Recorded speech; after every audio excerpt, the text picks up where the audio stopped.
Tu te rappelles les années 90? Oui, mais va falloir être un peu plus précis sur ce que tu veux que je me rappelle. Bah en fait, je voudrais que tu te rappelles des bandes annonces des longs métrages d'animation. Oula, t'as pas plus pointilleux? Ma mémoire est pas aussi détaillée. Bon, juste l'impression générale, hein, par rapport à ce que tu vois maintenant. Ben... L'accroche faisait beaucoup plus envie et l'affiche était en général meilleure. Où est-ce que tu veux en venir? Bah ça, en fait, les longs métrages d'animation de maintenant me font beaucoup moins envie que ceux d'antan. Pourtant, il y en a qui sont bons, hein. Ça tient à plusieurs facteurs, déjà, comme ils sont pour la plupart en images de synthèse, ça parle moins à mon imagination que lorsque c'était du dessin traditionnel. En plus, pour ne rien arranger, tous les studios de production veulent montrer qu'ils savent faire de la bonne 3D, et donc du coup, on est complètement obligé de mettre ces lunettes qui à moi me font mal aux yeux. Et puis, je sais pas, il y a un truc depuis les années 2000 avec les phrases d'accroche sur les affiches. Ah bah tu sais, pendant très longtemps, les classiques Disney n'ont pas eu de phrase d'approche. Et puis c'est arrivé. Maintenant on a des phrases à la con, et puis le nom du comique du moment sous prétexte qu'il joue dans le film. Ouais, les publicitaires s'intéressent plus à Gad Elmaleh, à Alain Chabat, à Jamel Debbouze, et ils s'imaginent que les enfants vont s'y intéresser aussi plutôt qu'au dessin animé. Du coup, on nous vend du doublage. Mais c'est assez cynique comme façon de le formuler parce que Alain Chabat est Shrek. En VO, Alain Chabat n'est pas Shrek. Ça veut dire qu'ils considèrent qu'en passant à la VF, on a changé de personnage de façon à ce que le personnage devienne le doubleur. Ah bah ce n'est pas totalement faux. Dans un dessin animé, les voix sont les seuls acteurs. Le passage à la VF pour un film à prise de vue réelle conserve toujours beaucoup plus de choses de l'œuvre d'origine que pour un dessin animé. D'accord, les dessins animés attachent beaucoup d'importance à la gestuelle, mais les voix sont quand même très importantes.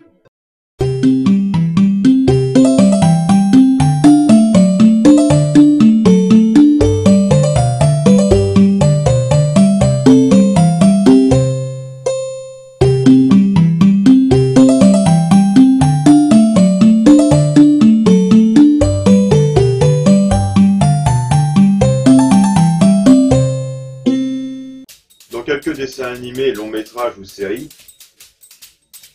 parfois, le doublage n'est pas fait en dernier. La finalisation du dessin est faite après le doublage de façon à ce que la gestuelle des personnages corresponde à peu près au jeu de l'acteur d'origine. Et donc du coup, dans ce cas-là, on peut considérer que l'acteur français a le même genre de contraintes que pour un film à prise de vue réelle. Il doit calquer son jeu sur celui du doubleur d'origine. Quand vous êtes comédien, on vous confie un rôle au théâtre, au cinéma, à la télévision. Vous allez ce qu'on appelle le mettre à vos mesures. À la synchro, pas du tout. Vous oubliez qui vous êtes. Quand je suis à la synchro, Carrel, il s'en va complètement. Et il regarde le monsieur qui est là sur l'écran. Et il faut faire le plus honnêtement possible ce qu'il a fait. Non, le dessin laissera toujours plus de liberté d'interprétation. Un visage animé, même s'il est très détaillé et que l'animation est de plus en plus détaillée, ne sera jamais aussi mobile qu'un vrai visage. Et quand tu as une expression comme ça,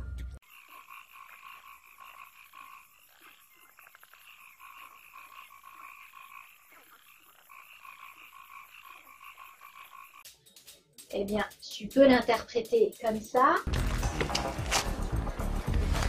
Hé l'ami, tu connais ce symbole? Ouais, toi aussi, tu vas me dire que tu l'as jamais vu, t'es trop occupé pour aider. Vas-y, laisse tomber, je m'en sortirai. Ou comme ça. Une devinette, voici l'indice. Alors, qu'est-ce qui est violet, qui a 4 globes oculaires, une queue à 4 branches et une bouche en forme d'anus? On a tous un ou plusieurs puristes dans notre entourage qui ne regardent qu'en VO. Sans être aussi radical, je dois admettre que ça se défend. C'est vrai que la traduction perd une partie du sens des dialogues parce que les doubles sens ne peuvent pas forcément être traduits dans une autre langue, en tout cas pas tels que l'auteur les a voulu. Saphir, Feu, ravi de vous voir, monsieur. Et faut dire aussi que dans le domaine du dessin animé, ça s'arrête pas forcément là. Ouais, d'autant plus que le dessin animé est un produit de consommation de masse. Alors les traducteurs s'autorisent à faire des modifications qui leur permettront de toucher un plus vaste public. Les exemples les plus flagrants venant des années 80. Ouais, je sais à quoi vous pensez tous. En même temps, quand on parle de dichotomie VO-VF, il y a un exemple en particulier qui vient à l'esprit. Mais bon, il a déjà été évoqué 1000 fois, on va pas y revenir. Mais si, reviens-y pour les 2-3 du fond qui n'ont pas suivi les 342 récits précédents.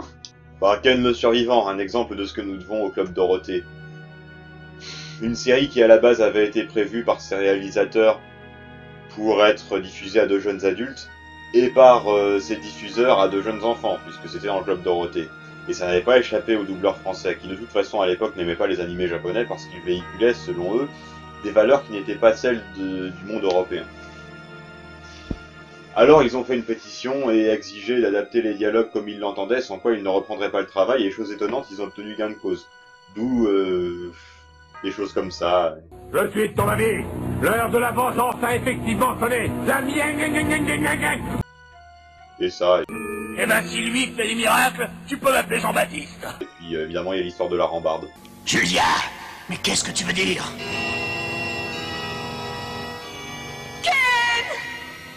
Pardonne-moi. Tu ne vas plus tenir la promesse que je t'ai faite. Julia, je n'avais pas fini de construire la rambarde, Julia!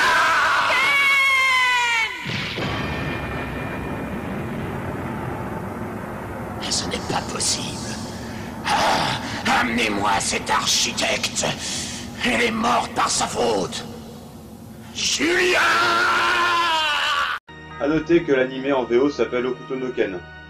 D'où un certain nombre de blagues sur un certain ustensile de cuisine. Celui de l'homme qui est l'héritier de la grande école au couteau de cuisine. Remarque, on retrouve le public cible, hein. C'est le genre de blague qu'on aurait fait en primaire, effectivement. Bon, il n'y a pas grand-chose à dire là-dessus, c'est du sabotage délibéré. C'est scandaleux, à long terme ça fait plus rire que pleurer. On n'y reviendra pas. Le propos n'est pas là. Quand un dessin animé change de pays, il change de public. Si on prend l'exemple d'une série à double nationalité, dont le script japonais et le script français ont été écrits en même temps, on constate qu'ils ne sont pas pareils du tout. Version japonaise. Déjà, il y a une narration. Ensuite, on nous présente la situation politique de Troie, mais j'irai jamais. Qu'est-ce que ça peut me faire? Et pour ce que racontent les personnages.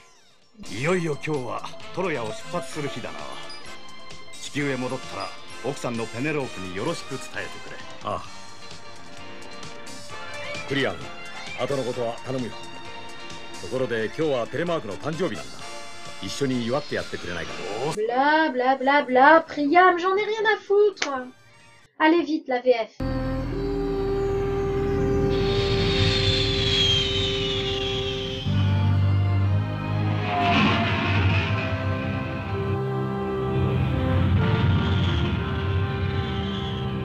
Quel dommage que tu doives déjà quitter notre chère base de Troie, Ulysse. Je sais bien que la situation sur la Terre est grave et que les princes prétendants menacent la paix solaire. Oui, Priam.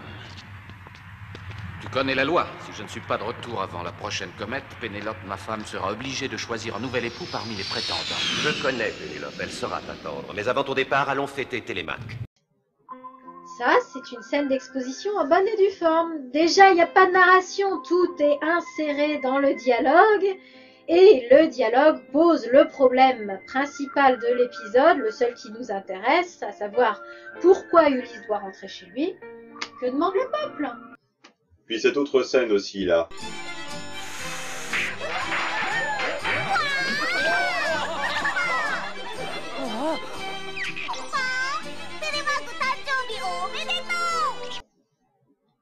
Il a une voix de Pokémon, on est d'accord. Oh. Si, attends, en version japonaise, il a une voix de Pokémon. On peut ne pas aimer la voix nasillarde en français, mais en même temps, c'est la voix du personnage énervant, donc c'est une voix énervante, c'est normal. Coucou, je suis la surprise, bonjour Télémaque. Et puis c'est une voix robotique surtout, parce que là, c'est une voix suraiguë de Pokémon. Pourtant c'est Nono, le petit robot, l'ami d'Ulysse. Je suis Nono, le petit robot, l'ami d'Ulysse. Ah, Télémaque. Mais pourquoi un sacrifice? Pourquoi des enfants? Pourquoi la lumière?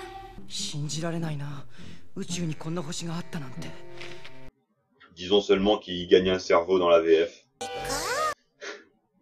Mais bon, c'est pas ça qui m'aurait fait décrocher si j'avais découvert en premier la version japonaise. Non, vraiment, ce qui m'aurait fait décrocher, c'est la musique. Mais voilà.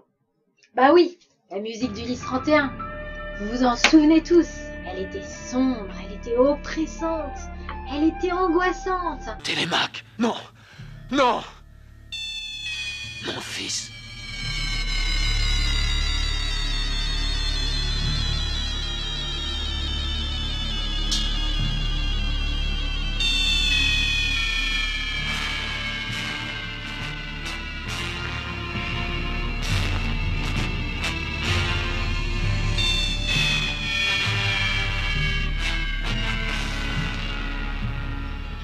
Ce qui se passait à l'écran n'était plus rien.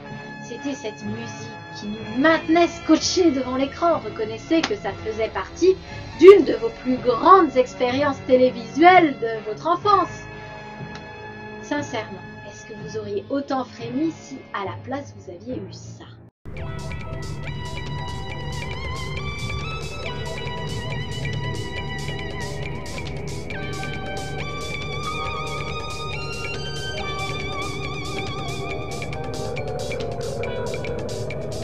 Oui, je sais, c'est un truc de la Japanimation, de se servir des dessins animés pour lancer le groupe du moment. Et puis, je suis mauvaise langue, ces instrumentaux qui nous ont tant fait frémir, ils sont dans la version japonaise.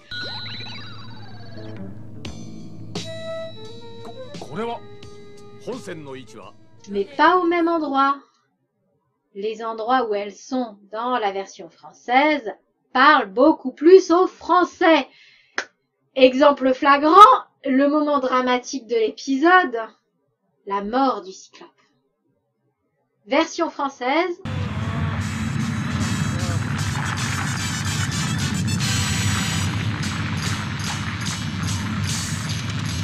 Ah, malédiction sur nous! Le Cyclope est mort, la colère de Poséidon sera terrible!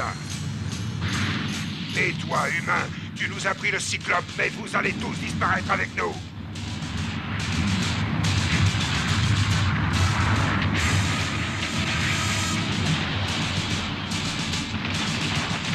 Vite, tous à la navette, sauvons-nous avant que tout n'explose.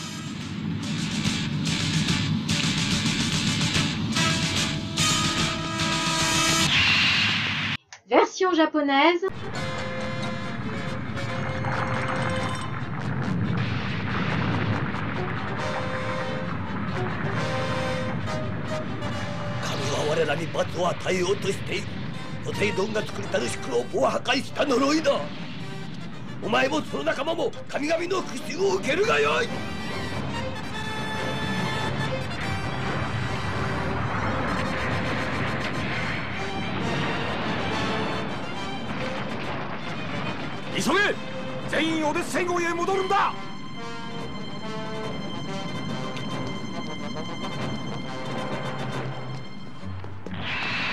Pour un public français, il n'y a pas photo.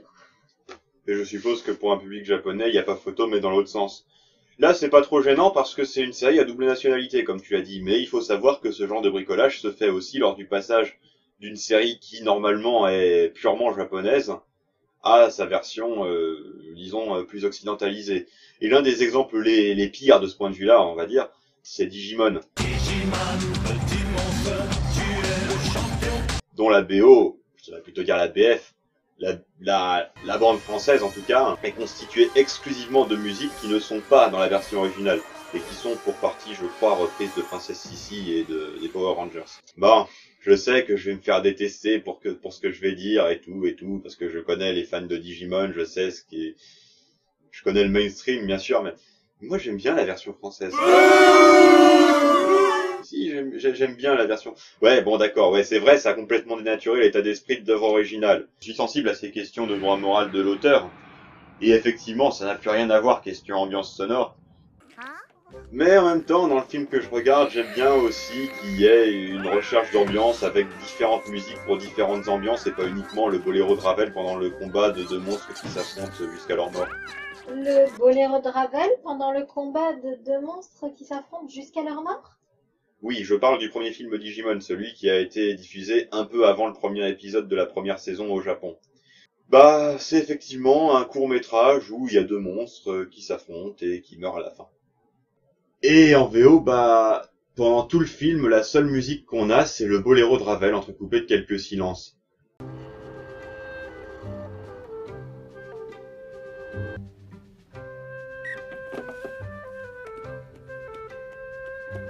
卵から出てきたから鳥かな。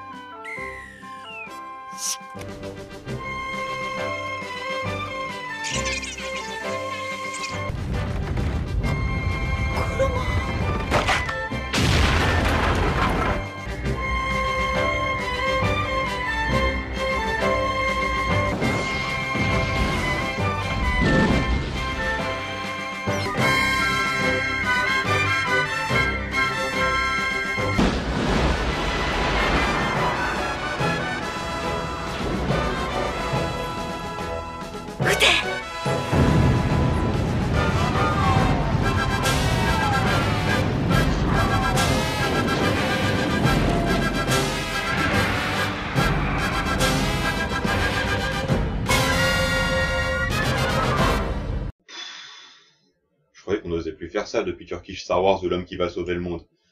Et apparemment si, donc quand évidemment à la place on te propose ça... C'est trop dangereux. À mon tour. Claquette en tonnerre.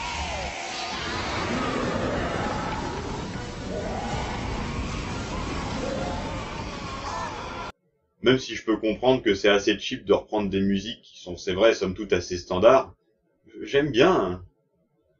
C'est pas que c'est assez cheap, c'est que c'est déontologiquement injustifiable. Comme tu l'as dit, c'est une atteinte au droit moral des auteurs. Mais bon, je veux bien admettre que quitte à taper sur les traducteurs, il faudrait leur reprocher leur vrai tort, à savoir le manque de respect qu'ils ont eu pour ce qu'ont voulu faire les auteurs à la base. Ils n'ont pas fait ça parce qu'ils sont bêtes, il y a un vrai raisonnement derrière. Si les Japonais ont mis le Boléro de Ravel, c'est un choix artistique, c'est pas parce qu'ils manquaient de moyens, c'est parce que ça parlait plus à leur public, que ça leur parlait plus à eux. Mais c'est normal que ça parle pas à tout le monde. Qu'est-ce que vous faites ici? Oh, mais rien. Si vous cherchez quelque chose, je peux peut-être vous aider? Alors, ils ont transformé ça en quelque chose de plus classique, et bon, maintenant, les deux versions existent. Ça m'étonne beaucoup qu'ils aient pu échapper à un procès et à un scandale diplomatique, mais les deux versions existent, le mal est fait. Il nous appartient pas de sanctionner ces personnes, autant considérer les deux versions et choisir individuellement quelle est la version qui nous parle le plus. En même temps, pour être tout à fait honnête, faut dire que le cas de Digimon est assez extrême. Hein. C'est pas uniquement les musiques, en fait, les dialogues ont été intégralement retravaillés. Et là, on touche le fond, c'est un peu plus...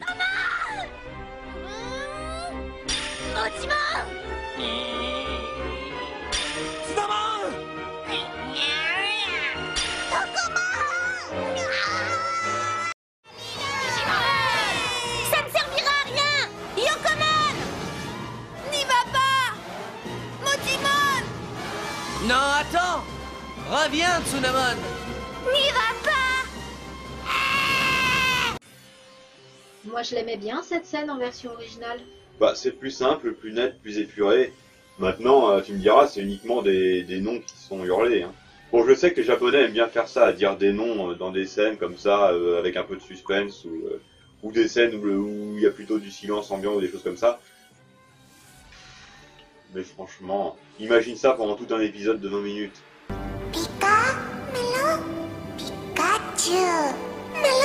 Ouais, un truc comme ça, là, pendant 20 minutes, t'imagines, mais c'est insupportable. On a besoin que les personnages se disent des choses, qu'il y ait du vrai dialogue, qu'il y ait des choses de dites, des vraies phrases. En plus, les voix.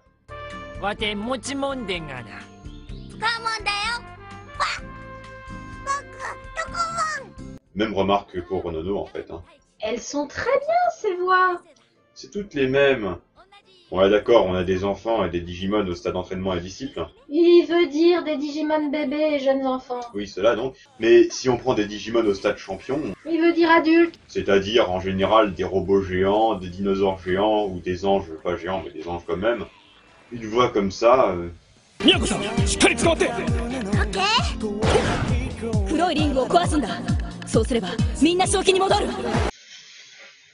Non mais sincèrement, je suis pas sûre que je préfère ça. Sumac vénéneux. Ouh, ça. Tu vas avoir un adversaire à ta taille. Ouh, ça. Canon fleur. Non, Dire que ces 3 personnages sont le même Digimon à différents stades, ils l'ont vraiment pas gâté. Non. Et lui, pourquoi il chante?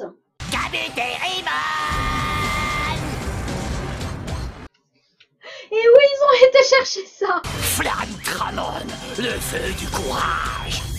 Pegasusmon, l'espoir volant. Alcémon, les ailes de l'amour. Dans la VO. Ah. Oh. Bon, en tout cas, c'est des voix de monstres. Mais bon, je défendrai pas la VF envers et contre tout, parce que bon, faut reconnaître qu'ils ont fait des choix qui sont un peu... comment dire Dans ton espace virtuel, tu apparais tellement réel. Très débile. Non, très débile, on va dire. Notamment, il y a le générique, que tout le monde connaît, je pense. Mais bon, ça, on n'y reviendra pas, parce que bon, il n'y a pas grand-chose à en dire, hein. Il y a aussi la terminologie qui a changé en faveur de plus de gimmicks et je suppose pour vendre plus de jouets ou de produits marketing, de produits dérivés, tout ça. D'ailleurs, je suppose que c'est pour ça qu'ils chantent. Mais surtout, il y a la censure. Beaucoup de censure. Moins que ce que les fans ont l'air de penser, mais quand même beaucoup de censure, essentiellement des scènes pas importantes, hein, comme la scène du bain dans l'épisode 8, le visage du diable. Ou, ah oui, l'histoire de Nanimon, là, qui est bourré à la limonade. Mais oui, c'est mon soda à l'orange. Alors que bon, en VO, c'est clairement dit que c'est de l'alcool, ça va. Enfin, on n'est pas des teubés non plus. Ah oui, si, aussi, quand même, dans la saison 2, il y a cette histoire avec les Divermon, là, où ils disent à Kari, plus explicitement dans la VO, seulement implicitement dans la VF, que Dragomon veut se reproduire avec elle. De toute façon, c'est invraisemblable, les Digimon baissent pas. Bah quoi? C'est vrai! Mais par contre, ce type de scène n'a pas été censuré. On va savoir pourquoi.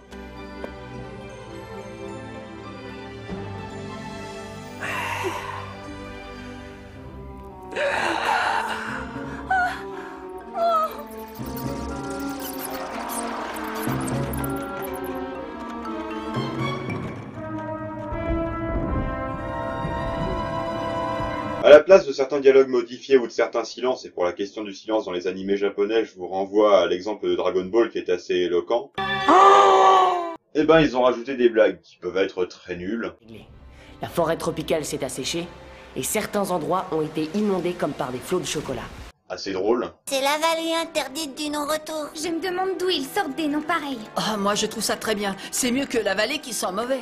Même s'ils l'avaient appelée la vallée des canards et des lapins, avec une tour noire, il y a des problèmes. Ou Vous êtes inconscient, ma parole. Je trouve que tu fais très peu de cas de Kari, Théa. Théa. Si peu de cas que tu lui prends le sien. Si peu de cas que tu lui prends le sien. Où est-ce qu'ils ont été chercher ça? Ouais, mais d'ailleurs, on parle de VF, mais en fait, quand on dit VF, souvent pour ces séries animées-là, c'est les versions américaines traduites en français, parce que ce sont les Américains qui ont opéré ces changements-là. Ça justifie rien pour nous, en fait, hein, parce que nos voisins, eux, ils font pas comme ça. Les Allemands, les Espagnols et les Italiens reprennent la VO et se contentent de la traduire directement. Et c'est bien ce que nous reprochent les puristes. Mais puisqu'on parle des versions américaines, je vous recommande de les regarder, en fait. Parce que par rapport aux versions françaises, elles sont étonnamment bien jouées. Et en fait, ça vaut pour toutes les nationalités de séries, ça vaut également pour les séries américaines, où le doublage est souvent de bonne qualité, voire de très bonne qualité, et de toute façon bien plus constant qu'en VF, où déjà, il est fréquent qu'un personnage change de voix en cours de route pour le meilleur. Bon, écoutez-moi à l'allumé du ciboulot, ou quel que soit le nom que vous vous donnez. Ou pour le pire. Superman, le vandalisme n'est pas dans tes habitudes. Pourquoi fais-tu ça? Et puis, ce côté énervant aussi qu'on a de pas savoir garder la même traduction pour les termes techniques du début à la fin. Regarde, voilà le Force 3 de la sagesse. Celui qui détiendra le Triforce sera le maître du pays. Y compris pour les mots en 2 lettres. Bienvenue à AO, Superman. Ils sont retournés sur OA. Il y a guère que les séries d'origine française qui sont épargnées de ce point de vue. En parlant des séries américaines, elles illustrent parfaitement mon propos comme quoi un personnage change quand il change de voix. Regarde la Lois Lane de Superman, l'ange de Métropolis. Avec sa voix française, elle fait classique demoiselle en détresse, un peu cucu, qui aime bien être sauvée par le héros. Faites que ce soit des fleurs, s'il vous plaît. Tandis qu'en version américaine, son ton blasé en fait une femme qui a conscience que c'est toujours elle qui se retrouve à être sauvée par le héros et qui en a un peu marre. A very tragic example, I'm afraid, Miss... Lane. Lane? Lois Lane? The one Superman always saves? Afraid so. Ça la rend quand même beaucoup plus intéressante. Dans le genre, on peut aussi citer les Animaniacs, même si là c'est plus dur de savoir quelle interprétation est meilleure que l'autre, parce que les deux versions se valent globalement. Bon, le Yakko de la VO est très crispant et il chante pas très bien, ce qui est un peu un drame dans les Animaniacs où il y a beaucoup de chansons. United States, Canada, Mexico, Panama, Haiti, Jamaica, Peru. Par exemple, si on prend Cortex, là c'est deux interprétations diamétralement opposées et qui marchent très bien toutes les deux. En VO, c'est un doubleur qui s'appelle Maurice Lamarche et qui essaye d'imiter Orson Welles, d'où un personnage blasé, et les Américains arrivent à bien faire ça, donc ça marche assez bien. For some unfathomable reason, these people actually think that you possess wisdom. Alors qu'en VF, c'est Pierre Ratet, et là c'est plus... La formule conquérir le monde, Minus, c'est parti. Pouvoir mystique, Johnson magique. Le génie du mal de quelques centimètres de haut. Bah forcément, c'est le même doubleur que le Joker. Pour que je devienne enfin... Ça de quoi en faire une banane? Une noix de coco? Un fromage. Ça rime avec dommage. Un fromage. Tout ça pour dire que c'est bien, même quand on a apprécié la VF, de regarder la VO pour constater les subtils changements qui ont eu lieu d'une version à l'autre. Et oui, souvent la VO mérite aussi qu'on s'en souvienne. Et pour ne pas s'arrêter là, voici quelques exemples de nos personnages préférés en VO et en VF. You miserable little nobody! If I get caught, your wife and son are history! Il faut rigoler pour vivre et non pas vivre pour rigoler. I meant my satisfaction, and I'm satisfied. Ah bon, et qu'est-ce qu'il vous faudrait exactement? What? I'll just wait and see. Écoute, Elga, si on joue seulement entre garçons, c'est parce que les filles ont organisé une fête uniquement entre filles. I'm off to work at the Krusty Krab, frying up patties and blabbity blab. Nous y voilà, le meilleur restaurant où l'on trouve la meilleure table et au meilleur prix. What do you want? Appelez-moi le clown immédiatement.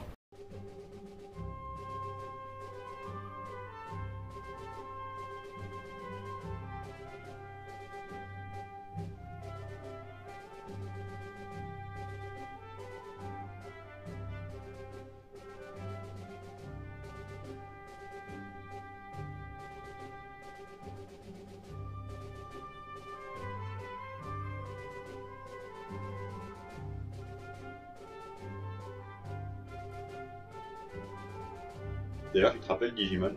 Oh, une autre fois peut-être.